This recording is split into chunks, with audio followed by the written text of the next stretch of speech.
नमस्कार शेतकरी मित्रांनो, राज्य सरकारने पुण्यश्लोक अहिल्यादेवी होळकर कर्जमाफी योजना सुरू केलेली असून या दरम्यान शेतकऱ्यांच्या केवायसीच्या पहिल्या याद्या सुद्धा जाहीर करण्यात आल्या आहेत। परंतु आता अनेक शेतकऱ्यांच्या मनात प्रश्न निर्माण झाला आहे की नेमकी दुसरी यादी कधी येणार। त्याचबरोबर नियमित कर्ज भरणाऱ्या शेतकऱ्यांसाठी जी 50,000 रुपयांचे प्रोत्साहनपर अनुदानाची रक्कम जाहीर झाली होती ती नेमकी कधी मिळणार, तसेच कर्जमाफी रक्कम शेतकऱ्यांच्या खात्यावर कधीपर्यंत जमा होईल आणि शेतकऱ्यांना बँकेचे नवीन कर्ज परत कधी उपलब्ध होणार, या सर्व प्रश्नांची उत्तरे आपण आजच्या व्हिडिओच्या माध्यमातून जाणून घेणार आहोत। तर शेतकरी मित्रांनो, हा व्हिडिओ शेवटपर्यंत नक्की पहा। तर राज्य सरकारने कर्जमाफीची अधिकृत घोषणा करून त्यांची प्रत्यक्ष अंमलबजावणी देखील सुरू केली आहे। पहिल्या टप्प्यात ज्या शेतकऱ्यांची नावे यादीत आली होती त्यांच्या केवायसी पूर्ण झाल्या आहेत। त्यांच्या केवायसी पूर्ण झाल्या आणि त्यानंतर काही दिवसांपूर्वी कर्जमाफीची रक्कम शेतकऱ्यांच्या खात्यावर जमा करण्यात आली। मात्र ही जी काही कर्जमाफी रक्कम खात्यावर जमा झालेली दिसते ही शेतकऱ्यांना थेट रोख स्वरूपात काढता येत नाही किंवा वापरता येत नाही, कारण ही रक्कम थेट बँकेच्या कर्जाच्या खात्यावर समायोजित होते,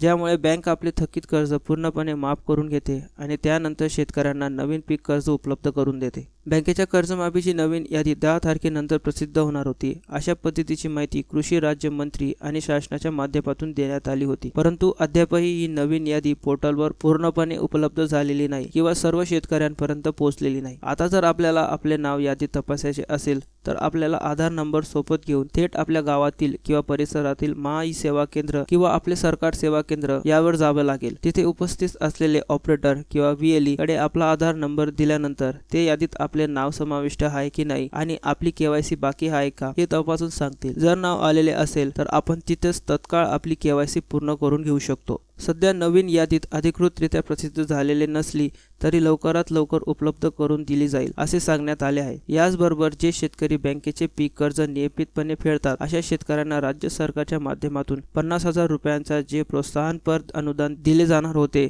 ते अनुदान सुद्धा अद्यापही पात्र शेतकऱ्यांच्या खात्यावर जमा झालेले नाही किंवा त्यांची स्वतंत्र यादीही आलेली नाही। ही यादी नेमकी कधी येणार याची निश्चित खात्री अद्यापही समोर आलेली नसली तरी ती देखील लवकरात लवकर जाहीर होणार असल्याचे सांगितले जात आहे। ज्या शेतकऱ्यांचे बँकेचे जुने कर्ज पूर्णपणे माफ झालेले आहेत किंवा नील झालेले आहेत त्यांना बँक नवीन कर्ज देण्यासंदर्भात लवकरच निर्णय घेईल। जशा जशा याद्या पोर्टलवर अपलोड होतील आणि कर्जमाफीची प्रक्रिया पूर्ण होईल तसे संबंधित बँकांकडून शेतकऱ्यांना नील प्रमाणपत्र दिले जाईल आणि त्यानंतर बँकेचे नवीन कर्ज उपलब्ध करून देण्याची प्रक्रिया सुरू होणार आहे।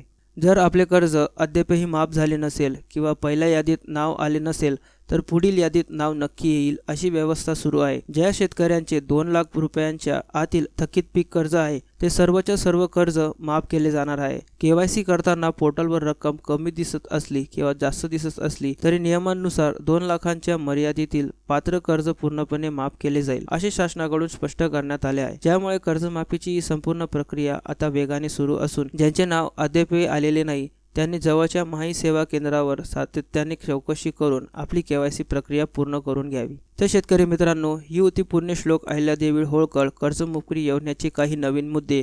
तुम्हाला माहिती आवडल्यास आपल्या चॅनलला सबस्क्राईब करा। तुमच्या काही अडचणी असतील ते कमेंट करायला विसरू नका। चला तर मित्रांनो, भेटूया अशाच एका माहितीपूर्ण व्हिडिओ सोबत। तोपर्यंत धन्यवाद।